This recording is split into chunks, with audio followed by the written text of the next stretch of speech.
श्री शिवाय नमस्तुभयम। दोस्तों, जैसा कि आप सभी लोग जानते हैं कि 11 जनवरी 2026 यानी रविवार को पड़ रही है माघ महीने की कृष्ण पक्ष अष्टमी तिथि, जो बहुत ही खास है। और दोस्तों, ये वो तिथि है जो कि माघ महीने में रविवार को पड़ रही है। दोस्तों, इसी दिन किया जाने वाला पंडित जी द्वारा बताया गया एक लाल फूल और एक सफेद फूल वाले उपाय आप लोगों को जरूर करना चाहिए, क्योंकि दोस्तों ये एक ऐसा उपाय है जो कि हर दिन नहीं किया जाता। माघ महीने में जो रविवार की अष्टमी तिथि आती है उसी दिन किया जाता है। अगर आप लोगों ने इस उपाय को नहीं किया है या किसी कारणवश नहीं कर पाए हो तो इस माघ रविवार अष्टमी तिथि के दिन इस उपाय से मत चूकना। दोस्तों देखिए, यह दिन इतना खास होता है, इतना महत्वपूर्ण होता है। देखा गया है कभी कभी बड़े बड़े पूजा पाठ अनुष्ठान से जो मनोकामना पूर्ण नहीं होती है, वह माघ रविवार के दिन एक छोटे से करने से ही आपकी मनोकामना पूर्ण हो जाती है। और बहुत सारे लोगों ने इस उपाय को किया भी है और उनको इस उपाय को करने का फल भी जरूर मिला है। अगर आप लोग भी इस उपाय को इस रविवार के दिन करना चाहते हैं तो आप इस उपाय को पहले अच्छे से समझ लेना, सुन लेना, उसके बाद करना। आपको इस उपाय का फल जरूर मिलेगा, आपकी सभी मनोकामनाएं पूरी हो जाएंगी। दोस्तों, हम आपको यहाँ पर बता दें कि ये जो एक लाल फूल और एक सफेद फूल वाले उपाय है, ये उपाय पंडित जी ने अपनी अभी की सीहोर की कथा में ही बताया है। उपाय को करने से आपके घर में चाहे किसी भी प्रकार की दुहक और समस्या क्यों ना चल रही हो, आपको उसका कारण भी नहीं पता है कि भाई ये समस्या किस कारण से चल रही है। उसका कुछ भी कारण हो सकता है, जैसे पितृदोष हो सकता है, कालसर्प दोष हो सकता है, या किसी भी तरह का मंगल दोष भी हो सकता है, और भी बहुत तरह के दोष होते हैं, कुछ भी हो सकता है। पर आपको इस उपाय को करने के लिए अपने दोष को पता लगाने की भी जरूरत है। आपके घर में किस कारण से इतनी दुख और परेशानी आ रही है वो भी आपको पता लगाने की जरूरत नहीं है। बस रविवार को अष्टमी तिथि के दिन इस उपाय को कर लेना है, क्योंकि इसी एकमात्र उपाय को करने से आपके पूरे घर परिवार में सुख और शांति हो जाएगी। आपके घर में अच्छे अच्छे काम होने लगेंगे। आपकी जो भी मनोकामना होगी वो भी धीरे धीरे करके पूर्ण होना शुरू हो जाएगी। अब हम समझते हैं इस एक लाल फूल और एक सफेद फूल वाले उपाय को आपको करना कैसे है, किसको करना है, किस करना है और कैसे करना है। देखो, उपाय बिल्कुल आसान है, बस समझने वाली बात है। ध्यान से समझिए, उसके बाद ही आप लोग जो है इस उपाय को जरूर कीजिएगा। सबसे पहली चीज हम लोग ये समझते हैं कि इस एक लाल फूल और एक सफेद फूल वाले उपाय को इस आने वाली रविवार अष्टमी तिथि के दिन किसको करना है। तो देखिए, इस उपाय को घर के सभी सदस्यों को करने की बिल्कुल भी जरूरत नहीं है। घर में से कोई एक मुख्य बड़ा सदस्य इस उपाय को करेगा तो उस घर परिवार के सभी सदस्यों को इस उपाय को करने का फल मिल जाएगा। पर वो बड़ा सदस्य कौन होगा, कौन व्यक्ति इस उपाय को करेगा, तो यहां पर देखिए हम आपको बता दें, घर की जो बड़ी माताएं बहनें होंगी, घर की बड़ी माताओं बहनों में से कोई भी एक माता बहन इस वाले उपाय को कर सकती है। अपने पूरे घर परिवार के लिए घर में सभी सदस्यों को इस उपाय को करने की जरूरत नहीं है। मात्र घर की जो माताएं बहनें हैं उनमें से कोई भी एक माता बहन इस वाले उपाय को करेगी तो उसके घर परिवार के पूरे सदस्यों को इस उपाय का फल मिलेगा। अगर किसी कारणवश माताएं बहनें घर में उपस्थित ना हो या वो इस उपाय को ना कर रही हो, कुछ दिक्कत हो, तो भाई उस जगह पर फिर घर का कोई बड़ा व्यक्ति भी इस उपाय को कर सकता है। माताओं बहनों के कहने का मतलब यह था कि माताएं बहनें घर की लक्ष्मी होती है। जब घर की लक्ष्मी कोई उपाय करती है तो निश्चित ही भगवान शिव जी जल्दी प्रसन्न होते हैं और उपाय का फल में बहुत जल्दी और बहुत बड़ा करके भी यहां पर देते हैं। तो आप लोग ये बात समझ गए होंगे। अब हम ये बात समझते हैं कि इस वाले उपाय को हमें करना किस समय है। एक लाल फूल और एक सफेद फूल वाले उपाय को हमें अष्टमी तिथि के दिन करना किस समय है।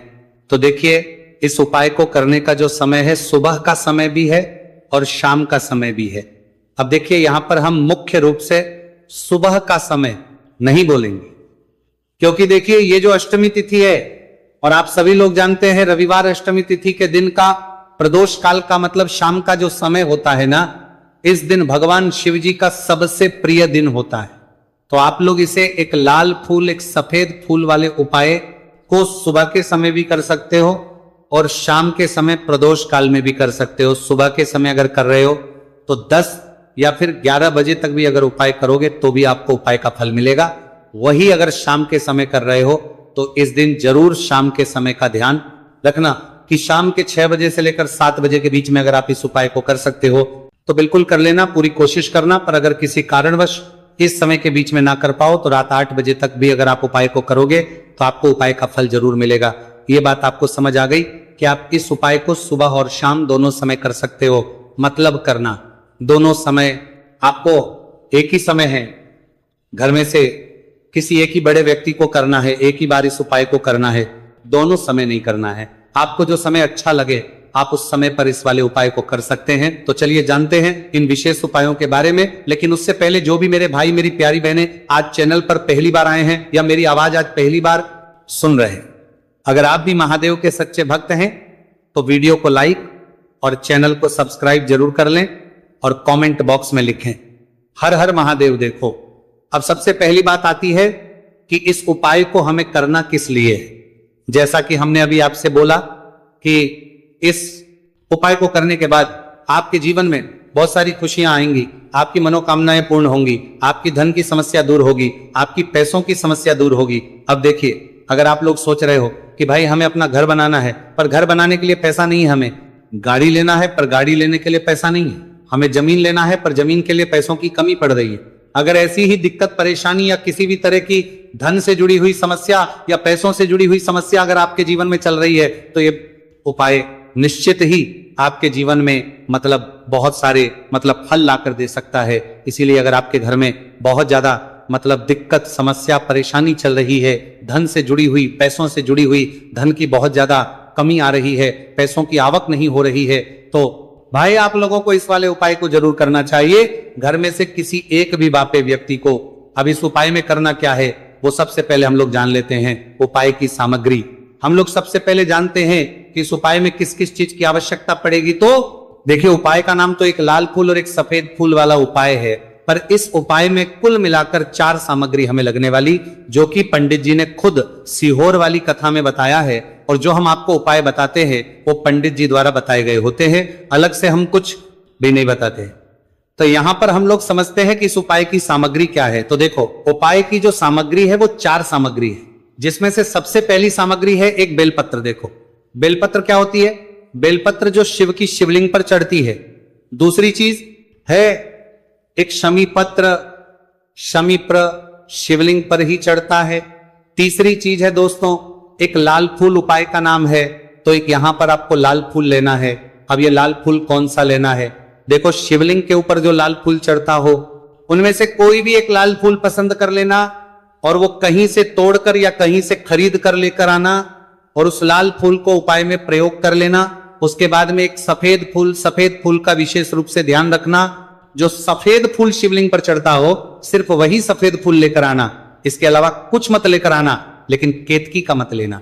तो एक एक मात्रा में ही आपको ये चारों सामग्री चाहिए, एक बेलपत्र, एक शमी पत्र, एक लाल फूल और एक सफेद फूल। ये चारों सामग्री आप लोग तैयार करके रख लें। प्रदोष काल में या सुबह के समय जब भी आप इस उपाय को कर रहे हैं, जैसे ही आपके उपाय की सामग्री तैयार हो जाती है तो क्या हम सीधा उपाय को करने के लिए इन चारों सामग्री को उपाय करने के लिए जा सकते हैं? नहीं। तो यहां पर आपको इस बात का ध्यान रखना है कि हम भगवान शिव जी को प्रसन्न करने के लिए तो जा रहे हैं, हम अपनी मनोकामना को पूर्ण करवाने के लिए तो जा रहे हैं पर हमें यह दर्शाना बिल्कुल भी नहीं है कि हम सिर्फ अपने फायदे के लिए भगवान शिव जी के मंदिर में आए हैं। इसीलिए हम इस उपाय को करने के साथ साथ में भगवान शिव जी की पूजन अर्चना के लिए कुछ सामग्री भी जरूर लेकर जाएंगे। जैसे कि सुबह समय अगर आप उपाय को कर रहे हो, इसे एक लाल फूल और एक सफेद फूल वाले उपाय को, तो भाई सुबह के समय आपको एक लोटा जल लेकर जाना है। जो लोग प्रतिदिन शिव जी के मंदिर जाते हैं, पूजन अर्चना करते हैं, जल चढ़ाते हैं, फूल बेल पत्र सब कुछ चढ़ाते हैं, भाई वो अपनी पूजन अर्चना वैसी की वैसी ही करना। बाकी जो सिर्फ उपाय को करने के लिए जा रहा है, जो कुछ भी लेकर नहीं जा रहा है, उसे कम से कम एक लोटा जल अपने घर से भरकर लेकर जाना अगर आप उपाय को कर रहे हो, है ना। क्योंकि इस वाले उपाय को आप भगवान शिव जी की पूजन अर्चना करने के बाद ही करना। वहीं अगर बात करें शाम के समय की, अगर कोई व्यक्ति शाम के समय प्रदोष काल में इस वाले उपाय को कर रहा है तो भाई आपको मात्र एक घी का दीपक तैयार करना है। ये बात हम हमेशा बोलते हैं, शाम के समय प्रदोष काल में कोई कर रहे हो ना, तो दीपक का विशेष महत्व होता है। रविवार अष्टमी तिथि दिन का प्रदोष काल में जो भी व्यक्ति दीपक जलाता है ना भगवान शिव जी के मंदिर में, भाई उसके जीवन से सारी दुख और परेशानियां भी दूर होती है। तो भाई इस दिन दीपक का विशेष रूप से ध्यान रखना आप लोग। अगर आप इस उपाय को शाम के समय प्रदोष काल में कर रहे हो, है ना, ये जो दीपक आप लोगे ये आटे का लोगे। जो आटा आप गूंद दोगे उसके अंदर कुछ भी मत डालना, मात्र साधा आटा लगाकर उसे तैयार कर लेना और एक मीडियम साइज का दीपक तैयार कर लेना। दीपक ना ज्यादा छोटा हो ना ज्यादा बड़ा हो, है ना। उसके बाद में दीपक आपका तैयार हो जाए तो इसके अंदर जो बत्ती रखोगे वो गोल बत्ती रखोगे। देखो गोल बत्ती भी दो तरह की होगी, एक बाजार की और एक घर वाली। तो कोशिश करना अपने घर में जो रुई रखी हुई है उस रुई से आप लोग एक गोल बत्ती अपने ही हाथों से बनाओ। उपाय का फल अच्छा मिलता है। भगवान शिव जी जल्दी प्रसन्न होते हैं। जब हम किसी भी उपाय को अपने हाथों से परिश्रम करके तैयार करते हैं तो आपको उस दीपक के अंदर एक गोल बत्ती रख देनी है। इसके अंदर जो चीज आप लोग डालोगे वो डालोगे शुद्ध देसी गाय का घी। इस बात का विशेष रूप से ध्यान रखना, शुद्ध देसी गाय का घी ही डालना है, तेल वगैरह नहीं। आज के दिन तो मत डालना, रविवार अष्टमी तिथि के दिन, क्योंकि भगवान शिव जी का सबसे प्रिय दिन और प्रिय समय पर हम लोग इस वाले उपाय को कर रहे हैं। तो थोड़ा सा शुद्ध गाय का घी इतना डालना कि वो दीपक कुछ समय तक चल सके। ना बाजार वाला मिलावटी घी डालना, ना भैंस का घी डालना, शुद्ध देसी गाय का घी। आपको ढूंढने में थोड़ी मतलब मेहनत लगेगी और महंगा भी मिलेगा, पर गाय के घी से भगवान शिव जी प्रसन्न होते हैं और उसी शुद्ध देसी गाय के घी से घर में बरकत भी बनी रहती है और हमारे घर में सुख शांति भी बनी रहती है। इसलिए इस शुद्ध देसी गाय का घी अपने घर में हमेशा रखा करो। वो भगवान शिव जी के कार्यों में भी उपयोग में आता है और उपायों में भी हम लोग प्रयोग कर सकते हैं। तो यहाँ पर आपकी सारी तैयारियां हो चुकी है। उपाय को करते समय शुद्धता का विशेष रूप से ध्यान रखिएगा। सुबह कर रहे हो तो भाई सुबह तो आपको स्नान करना ही करना है। बाकी शाम को कर रहे हो तो शाम को मात्र हाथ मुंह धोकर भी आप लोग इस वाले उपाय को कर सकते हो। कोई दिक्कत वाली बात नहीं है भाई। उपाय की पूरी सामग्री तैयार कर और पूजन सामग्री लेकर आपको भगवान शिव जी के मंदिर पहुंचना है, जो आपके घर के पास में हो, जहां पर शिवलिंग विराजित हो, शिवालय हो, वहां पर आप लोगों को पहुंचना है। और जैसे ही आप भगवान शिव जी के मंदिर में पहुंचते हो वहां पर सबके साथ जाकर ही उपाय शुरू नहीं करना है। पहले आपको भगवान शिव जी की पूजन अर्चना करना है। पूजन अर्चना कैसे करोगे? सुबह के समय गए हो तो एक लोटा जल वगैरह जो भी पूजन सामग्री लेकर गए हो उससे पहले पूजन सामग्री आप लोग मतलब पूजन भगवान शिव जी की कर लो। जो व्यक्ति सिर्फ एक लोटा जल लेकर गए हैं वो शिव जी के शिवलिंग पर मात्र एक लोटा जल एक धारा से धीरे धीरे करके चढ़ा लो। अपनी पूजन अर्चना आप लोग जो है पूरी कर लो पहले। उसी के बाद अगर आप शाम के समय कर रहे हो तो पहले जाकर बैठना है भगवान शिव जी के शिवलिंग के पास में। आप जो दीपक तैयार करके लेकर आए हो उस दीपक को पहले जलाना है। ये जो दीपक आप लोग जलाओगे ना, ये किसी और की माचिस से मत जला, अपनी ही माचिस अपने ही घर से लेकर आना और इस दीपक को अपने ही माचिस से जलाना। अगर आपने मंदिर की माचिस या किसी और की माचिस ले ली, इस उपाय को करने में इस उपाय का फल उस व्यक्ति को भी बहुत मिल जाएगा। इस बात का ध्यान रखना। अपने घर से अपनी ही माचिस लेकर जाना और इस दीपक को जलाना। दीपक को जलाने के बाद भगवान शिव जी की शिवलिंग के पास में रख देना। शिवलिंग के इतना पास में मत रखना कि शिव जी को आंच लगे, थोड़ी सी दूरी बनाकर ही जो है इस दीपक को शिवलिंग के पास में आप लोग रख दीजिएगा। अब जैसे ही आपकी पूजन अर्चना हो जाती है, भगवान शिव जी के शिवलिंग के सामने या आसपास कहीं पर भी बैठ जाइए उपाय को करने के लिए। और उपाय को करने से पहले आप लोग अपनी वो चारों पूजन सामग्री निकाल लीजिए। उपाय की जो सामग्री है वो निकाल लीजिए और भगवान शिव जी के शिवलिंग के ऊपर एक माता अशोक सुंदरी जी का स्थान देख लीजिए। माता सुंदर जी का जो स्थान होता है वो जलाधारी के ऊपर होता है। जलाधारी के बिल्कुल बीचों बीच में होता है। आप लोगों ने देखा भी होगा शिवलिंग की जलाधारी होती है। जलाधारी के बिल्कुल बीचों बीच का जो स्थान होगा वो माता अशोक सुंदर जी का स्थान होगा, क्योंकि यहीं पर हमें ये जो है उपाय को करना है। सबसे पहली चीज अब हम उपाय को करना शुरू करते हैं।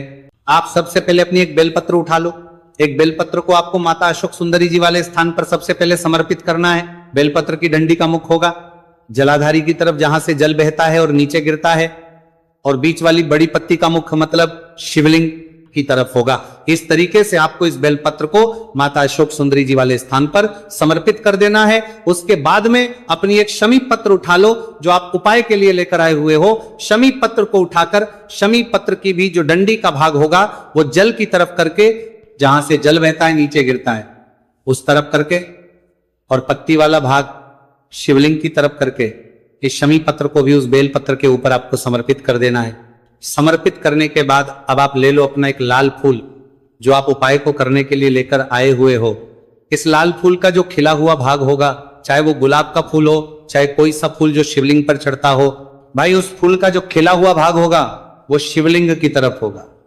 बाकी जो पीछे का भाग होगा फूल का, वो जलाधारी की तरफ, जहां से जल बहता है नीचे गिरता है उस तरफ होगा। और आखिरी में आपका जो एक सफेद फूल बचा हुआ है, इस सफेद फूल को भी आपको लेना है और सफेद फूल का जो खिला हुआ भाग होगा वो शिवलिंग की तरफ होगा, जहां पर शिवलिंग रखा हुआ है उस तरफ होगा, और डंडी का भाग जलाधारी के पीछे की तरफ हो जाएगा। मतलब जो जहां से जल बहता है और नीचे गिरता है, जब आप एक बेलपत्र, एक शमी पत्र और एक लाल फूल, एक सफेद फूल चढ़ा रहे हो, तो उस समय आप लोगों को कांता भगवान या कांता चक्र का नाम लेते हुए ही जो है इस उपाय को करना है, और भगवान शिवजी और नारायण जी का स्मरण करते हुए ही इस उपाय को आपको करना है। तो जब भी आप एक बेलपत्र, एक शमी पत्र, एक लाल फूल और एक कमी हो रही है, जो भी दुख और समस्या परेशानी चल रही हो आपको अपनी, वह दुख और जो है भगवान शिव जी से उपाय को पूरा करने के बाद वहीं पर पास में बैठकर बोल देना है, हाथ जोड़ के आंखें बंद करके अपनी परेशानी और श्री शिवाय नमस्तु भयम का जाप करना है। दोस्तों, आज हमने इस वीडियो में कुछ उपाय बताए हैं जो आपको करने हैं। अगर आपको वीडियो अच्छी लगी हो तो वीडियो को 1 लाइक और चैनल को सब्सक्राइब जरूर करें। हर हर महादेव।